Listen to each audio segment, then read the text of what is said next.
Hello friends, எல்லோரும் எப்படி இருக்கிறீங்க? இன்றைக்கி ஒரு சூப்பர் ஹெல்த்தியான ரெசிபியோடு தான் வந்திருக்கிறேன். சிறுதானிய இட்லி தோசை மாவு எப்படி செய்கிறேன்னு சொல்லி தான் செய்து காட்ட போகிறேன்.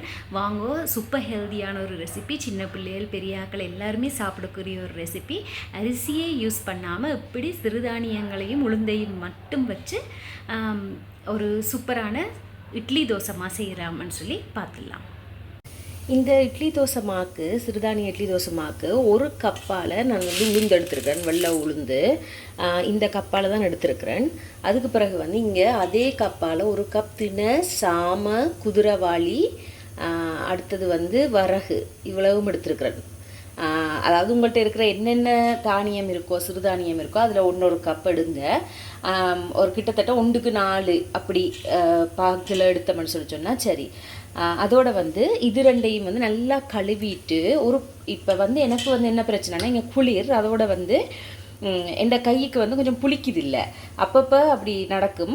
அப்போ அதனால் அப்படி புளிக்கலை அல்லது குளிரன்னு சொன்னால் முக்கியமாக செய்ய வேண்டிய விஷயம் நீங்கள் இது ரெண்டையும் ஒரு 12லேருந்து 13 மணித்தியாலத்துக்கு கிட்டவே நல்லா ஊற விடணும். இப்போ காலையில் போட்டு ஒரு காலையில் 6 மணி 7 மணிக்குள்ளே போட்டிங்கன்னா பின்னேரம் ஒரு 6-7 மணிக்கு பிறகு நீங்கள் அரைச்சிங்கன்னாலே நல்லா பொங்கி வரும். அப்படி உங்களுக்கு பொங்காட்டிக்கு நீங்கள் இந்த மெத்தடை நீங்கள் ட்ரை பண்ணி பாருங்கள். அதுக்கு பிறகு இந்த அவலை ஒரு கிட்டத்தட்ட அரைக்கிறதுக்கு, அதாவது இதை நீங்கள் அரைக்கிறதுக்கு ஒரு மணித்தியாலத்துக்கு முதல் நல்லா கழுவிட்டு ஊற வச்சுட்டு இதோட சேர்த்து அரைக்கணும். இப்போ இதில் நீங்கள் கழுவி நான் ஊற வச்சிட போகிறேன். இதுக்குள்ளே நான் கொஞ்சம் வெந்தயம் போடணும், மறந்துட்டேன். இதுக்குள்ளே ஒரு 1/2 ஸ்பூனுக்கு கிட்ட நான் வெந்தயம் போட்டுட்டு ஊற வைக்க போகிறேன். இப்போ பார்த்தீங்கன்னா நல்லா கழுவி ஊற வச்சுருக்கிறேன். இது நல்ல தண்ணியில் தான் ஊற வச்சுக்கிறேன். நல்லாவும் கழுவிடணும், ஒரு 5-6 தரம் கழுவிடணும். பார்த்தீங்கன்னா உங்களுக்கு தெரியும், வெந்தயமும் போட்டிருக்கிறேன். வெந்தயமும் போட்டு நல்லா இதை ஊற வச்சுருக்கிறேன். இதையும் நல்லா கழுவிட்டு ஒரு 4-5 தரம் ஊற வச்சுக்கிறேன். இப்போ 2 ஊறட்டும். பின்னேரம் அரைக்கும் போது நான் காட்டுறேன் உங்களுக்கு. நான் இந்த தண்ணியை யூஸ் பண்ணி தான் அரைக்க போகிறேன். அப்போ அதுவும் ஹெல்ப் பண்ணும் ஃபெர்மெண்டேஷனுக்கு. ஸோ இப்படியான சின்ன சின்ன டிப்ஸ் அண்ட் ட்ரிக்ஸ் தெரிஞ்சிச்சுன்னு சொன்னால் நல்லா இட்லி தோசை மாவு எங்களுக்கு நல்லா வரும். இப்போ இதை இப்போ நான் ஊற வச்சுட்டு அதுக்கு பிறகு உங்களுக்கு அரைக்கும் போது காட்டுறேன். இங்கே பார்த்தீங்கன்னா நல்லா ஒரு 12-13 மணித்தியாலம் இது நல்லா ஊறிட்டுது. இப்போ நான் இதை அரைக்க போகிறேன். இந்த அவளையும் ஒரு மணித்தியாலத்துக்கு முதல் போட்டேன்னா அதுவும் நல்லாவே ஊறிட்டுது. இப்போ நான் இதை ஒன்று அரைக்க போகிறேன். முதல்ல உளுந்தைத்தான் அரைக்க போகிறேன். உளுந்துக்கு இந்த தண்ணியே விட்டு கொஞ்சம் கொஞ்சமாக அரைச்செடுக்கணும். நான் இந்த நார்மல் ஜோடியாக் கிரைண்டரில் தான் அரைக்கிறேன், அதாவது பிளெண்டரில். உங்கள்கிட்ட கிரைண்டர் இருந்தால் நீங்கள் கிரைண்டருக்கு ஏற்ற மாதிரி அரைச்சி கொள்ளலாம். நான் உங்களுக்கு அரைச்சிட்டு என்ன பதத்தில் இருக்குன்னு காட்டுறேன். உளுந்தை போட்டுடுறேன். நான் சரியான கொஞ்சம் குவான்டிட்டியில் தான் அரைக்கிறேன். நான் 2 பேருக்குன்றபடியாக நீங்கள் உங்களுக்கு தேவையான மாதிரி கப்புகளை மாற்றி கொள்ளுங்க. ஆனால் அளவெடுக்கிற கப் ஒரே கப்பால் எல்லாத்தையும் அளந்தெடுத்துருங்க.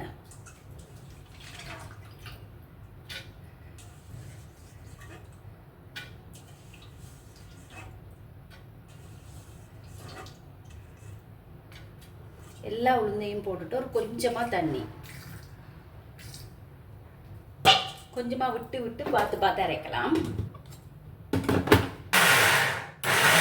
கொஞ்சமாக தண்ணி விட்டு இப்படி ஒரு பதம் வந்தா பிறகு கொஞ்சம் அரைப்பட்டா பிறகு அதுக்கு பிறகு நாங்கள் தேவையான மாதிரி கொஞ்சமாக தண்ணி விட்டு விட்டு அரைக்கலாம். ஏன்னா நீங்கள் ஒரேடியாக கூட தண்ணி விட்டுட்டீங்கன்னா அரையாது உளுந்து.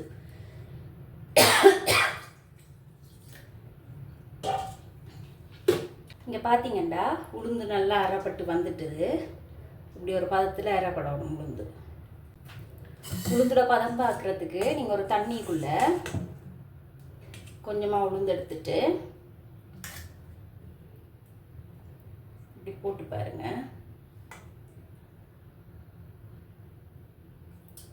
இந்த பாருங்க, இப்படியே நிற்கணும், இப்படி கட்டியாகவே நிற்கணும். இந்த கரைஞ்சிடக்கூடாது. இப்போ நாங்கள் இந்த உளுந்தை வலிச்சு எடுத்துருவோம்.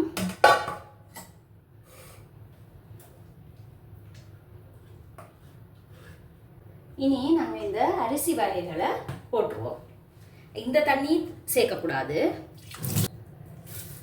கொஞ்சமாக போட்டபடியாக நான் டக்கண்டு ஒரே தரத்திலே போடுறேன். நீங்கள் உங்களோட குவான்டிட்டியை பொறுத்து 1 காலோ 2 தரமோ போட்டு அரைச்சி எடுத்துக்கொள்ளுங்க. இந்த ஊற வச்ச அவல், கடைசியாக ஊற வச்ச அவளையும் போட்டுருவோம். எடுத்து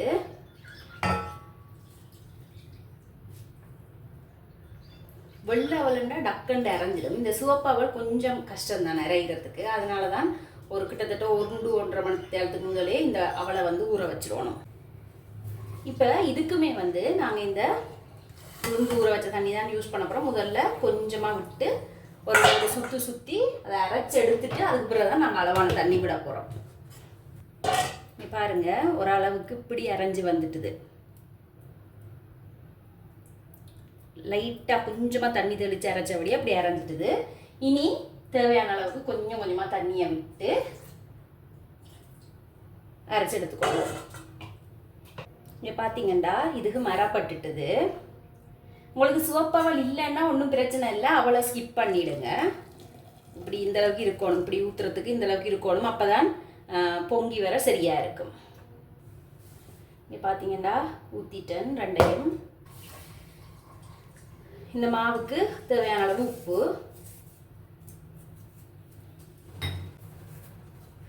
போட்டு கையால் நல்லா குழச்செடுத்துருவோம். இந்த சிவப்பு அவல் மட்டும் அப்படி கொஞ்சம் திப்பியாக தான் இருக்குது. நல்லா போட்டு குழச்சி விடணும். நாங்கள் இதுக்கு அரிசியே சேர்க்க இல்லை. அப்போ இதை நீங்கள் செய்து பார்த்து உங்களுக்கு வந்து சரியான பதம் பிடிச்சிட்டுதுன்னு சொல்லி சொன்னால் நீங்கள் வந்து இது ஒரு அவ்வளவு ஹெல்தியான ஒரு ரெசிபி. மற்றது சின்ன பிள்ளைகளுக்கு நான் எப்பயுமே சொல்கிற மாதிரி இப்படியான விஷயங்களை வந்து சின்னலேருந்தே கொடுத்து பழக்கிட்டோம்னா அவங்க வந்து பேசாமல் சாப்பிட்ருவாங்க. மற்றது வந்து ஒரு 2-3 வயசுல இருந்து அவங்க வந்து சாப்பிட இல்லை, எனக்கு இது வேணாம்னு சொல்லி சொன்னால் ஒன்றும் பிரச்சனை இல்லை, உனக்கு இது இவ்வளோதான் சாப்பாடு, பசிச்சா சாப்பிடு, இல்லைன்னா சாப்பாடு இல்லைன்னு சொல்லி 1 நாள் 2 நாள் நாங்கள் கொஞ்சம் மனசை கல்லாக்கிட்டு அப்படியே விட்டுட்டோம்னு சொல்லி சொன்னால் அவங்களுக்கு தெரியும், ஓகே அம்மா தாரதை சாப்பிடணும், இல்லைன்னா எங்களுக்கு சாப்பாடு கிடைக்காது. நேரம்னா நான் நிறைய இடங்களில் பார்க்குறேன், எங்களோட பிள்ளை இது சாப்பிடாது அது சாப்பிடாதுன்னு சொல்லி அவங்களுக்கு வேறு சமையல், அம்மா அப்பாவுக்கு வேறு சமையல், அப்படி இல்லாமல் நாங்கள் சின்னலேருந்தே அதை பழக்கிட்டோம்னு சொல்லி சொன்னால் அது வந்து யூஸ்ஃபுல்லாக அவங்களுக்கு தான் நல்லது. அது நாங்கள் அப்படி பழக்கிட்டோம்டா நல்லா போட்டு கையால் கிண்டி எடுக்கணும். அப்போ தான் அந்த நல்லா ஃபர்மெண்ட் ஆகி வரும் அந்த கையிட சூட்டுக்கு.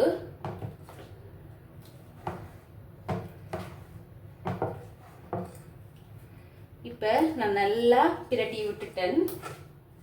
நீ இந்த ஓரமெல்லாம் நல்லா தேய்ச்சி விட்டுட்டு அப்படியே வச்சிட போகிறேன்னு வச்சுட்டு இப்போ இரவு தான் அரைக்கிறேன். அப்போ நாளைக்கு காலையில் இது எப்படி இருக்குன்னு சொல்லி பார்ப்போம். உங்களுக்கு நான் முதல் சொன்ன மாதிரி உங்களுக்கு வந்து ஃபர்மெண்ட் ஆகுது இல்லைன்னு சொல்லிட்டேன். ஏன்னா சில பேரோட ஹைக்கு வந்து கொஞ்சம் ஃபர்மெண்ட் ஆகாது, எனக்கு வந்து சில நேரத்தில் ஆகும் சில நேரத்தில் ஆகாது அப்படி. அப்போ அதனால் வந்து பெஸ்ட் வந்து நாங்கள் ஊற வைக்கிற டைமாக கூட்டிட்டோம்னு சொல்லிச்சுன்னா ஆட்டோமேட்டிக்காக பொங்கிடும். இப்போ நான் தச்சமன் ஊற்றி வழிஞ்சாலும்னு சொல்லி ஒரு பிளேட்டுக்கு மேலே வச்சு இதை வந்து ஒரு பிளேட்டால் மூடி அப்படியே வைக்க போகிறேன். இனி நாளைக்கு பார்ப்போம் நாங்கள். இங்கே பாருங்கள், இது அடுத்த நாள் காலையில் எப்படி பொங்கி இருக்குன்னு பாருங்க. சூப்பராக பொங்கி வந்திருக்குது. அப்போ நீங்கள் இதே மாதிரி செய்தீங்கன்னா உங்களுக்கு நல்லா இருக்கும். நான் இப்போ இதில் தோசையும் இட்லியும் உங்களுக்கு செய்து காட்டுறேன். நல்லா கலக்கி விட்டுருங்க. நான் நல்லா அடிவரையும் நல்லா கலக்கிடுறது, அப்போ தான் நல்லா இருக்கும். மேலால் எடுத்துகிட்டு திருப்பி கீழால் எடுத்தால் கீழால் மாவாக இருக்கும். பிறகாக இப்படி கலக்கி விட்டுட்டு நீங்கள் இதை நான் போன முறை இதை செய்யக்க 1 கிழமைக்கு இதை வந்து ஃப்ரிட்ஜில் வச்சுருந்தேன். ஆனால் இட்லி மாண்டால் கூட ஓரளவுக்கு மேலே ஃப்ரிட்ஜில் வைக்கிறது வந்து நல்லா இருக்காது. ஸோ நீங்கள் அதுவும் சிறுதானிய இட்லி எண்ணெய்க்கு ஒரு 2-3 நாளில் முடிக்கிற மாதிரி பார்த்துக்கொள்ளுங்க. அப்போ அதுக்கு அளவாக போட்டுக்கொள்ளுங்க. இப்போ நான் ஃப்ரிட்ஜுக்குள்ளே வைக்கிறதுக்கு வசதியாக இதுக்குள்ளே இந்த தோசை மாவை மாற்றி வச்சுருக்கிறேன். இப்போ இதில் தான் இட்லியும் தோசையும் சுட போகிறேன். அப்போ இட்லிக்கு வந்து சரியான பதம், அப்போ தோசைக்கு வந்து நாங்கள் இன்னும் கொஞ்சம் தண்ணி விடணும். அதனால் கொஞ்சமாக மாவு எடுத்து, நான் இப்போ ஒரு தோசை தான் சுட்டு காட்ட போகிறேன் உங்களுக்கு. அதனால் கொஞ்சமாக மாவு எடுத்து ஊற்றிட்டு இந்த ஏற்கனவே இருந்ததை கழுவி அதில் இருந்து ஒரு கொஞ்சமாக தண்ணி விட்டு கலந்துட்டு தோசையை சுடுவோம்.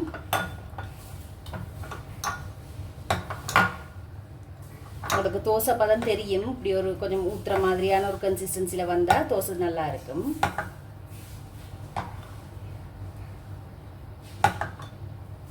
இப்போ இன்னும் கொஞ்சம் தண்ணி விட்டுட்டு தோசையை வாப்போம். கொஞ்சம் நிறைய விட்டுறக்கூடாது. இதை வந்து நான் டக்குன்னு ஃப்ரிட்ஜுக்குள்ளே வச்சிடுறேன். பிறகு இட்லி சுடையக்க எடுத்து காட்டுறேன் உங்களுக்கு. தோசைக்கல் கொஞ்சம் சூடாகிட்டுது. நல்லா சில்லண்டு வரணும், அப்போ தான் நல்லா இருக்கும் தோசை. போட்டோன்னா நல்லா காஞ்சிடணும். இப்போ இந்த தோசை மாவு விட்டுருவோம். நான் இந்த ஒரு தோசைன்றபடியாக இப்படி எடுத்து விடுறேன்.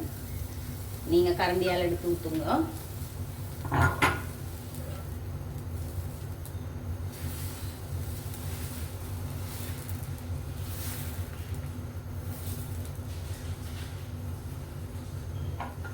தோசை மேலால் நல்லா வெந்து வரைக்க நாங்கள் வந்து நெய் ஊற்றிடுவோம். நீங்கள் வேணுமென்னு சொல்லிட்டோம்னா எண்ணெய் விடலாம், நல்லெண்ணெய் விடலாம், உங்களோட விருப்பம்தான்.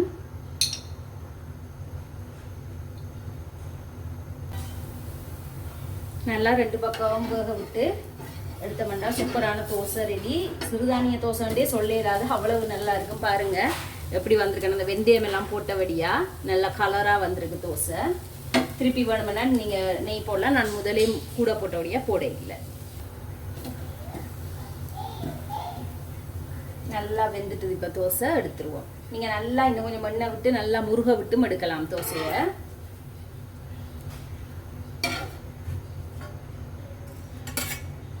சூப்பரான தோசை ரெடி, சிறுதானிய தோசை.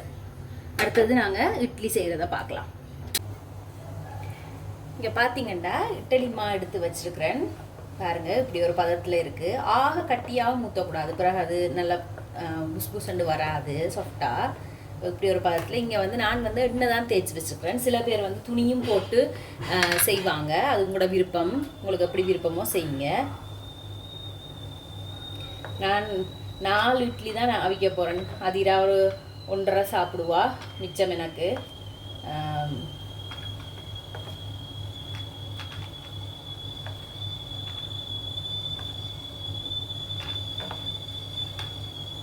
இட்லி எப்பயுமே வந்து இட்லி குக்கர் வச்சு அது நல்லா கொதி வந்ததுக்கு பிறகு தான் வைக்கணும், அப்போ தான் நல்லா வரும். இப்போ இதை வந்து வச்சுருவோம். இங்கே பார்த்தீங்கன்னா இட்லி குக்கர் வந்து வச்சு நல்லா பார்த்தீங்கன்னா ஆவி வருது. நல்லா பாருங்கள், நல்லா கொதிக்குது. இப்படி ஒரு கொதிக்க தான் வைக்கணும். நாங்கள் கொதிக்கிறதுக்கு தான் வச்சிடக்கூடாது. ஒரு 7-8 நிமிஷம் விட்டுட்டு பார்ப்போம். இப்போ பார்த்தீங்கன்னா ஒரு 7-8 நிமிஷம் ஆயிட்டுது. நல்லா அவிஞ்சிட்டுது. பாருங்க எப்படி பொங்கி வந்திருக்குதுன்னு சொல்லி. இதை வந்து நாங்கள் இப்போ உடனே எடுக்கலாது. எந்த இட்லியாக இருந்தாலும் எடுத்து ஒரு 5 நிமிஷம் நல்லா ஆற விட்டுட்டு தான் எடுக்கணும். எடுத்து காட்டுறேன் உங்களுக்கு. பாருங்க அவ்வளோ பொங்கி வந்திருக்குதுன்னு சொல்லி. அவ்வளோ சாஃப்டாக இருக்குது. நல்லா ஆறட்டும். நல்லா ஆறிட்டுது. இப்போ ஒரு கரண்டியை வச்சு நல்லா எடுத்து விட்டுருவோம். எடுத்து விட்டால் வந்துடும். தெரியுதா உங்களுக்கு எப்படி குண்டு குண்டா எப்படி சூப்பராக வந்திருக்குன்னு சொல்லி. எவ்வளோ சாஃப்டாக இருக்குன்னு பாருங்கள்.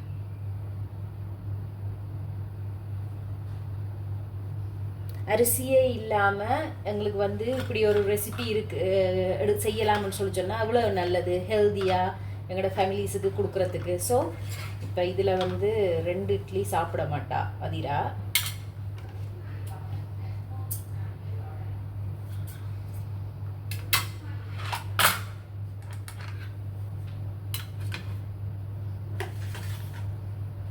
சாம்பாரோட தான் அவருக்கு இட்லி கொடுக்க போகிறேன். நீங்கள் பாருங்கள் சாஃப்டாக எவ்வளோ சாஃப்டாக இருக்குன்னு.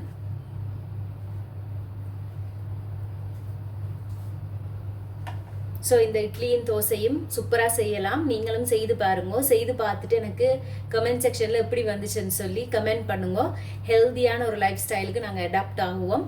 நான் உங்களை இன்னொரு வீடியோவில் மீட் பண்ணுறேன். பாய்.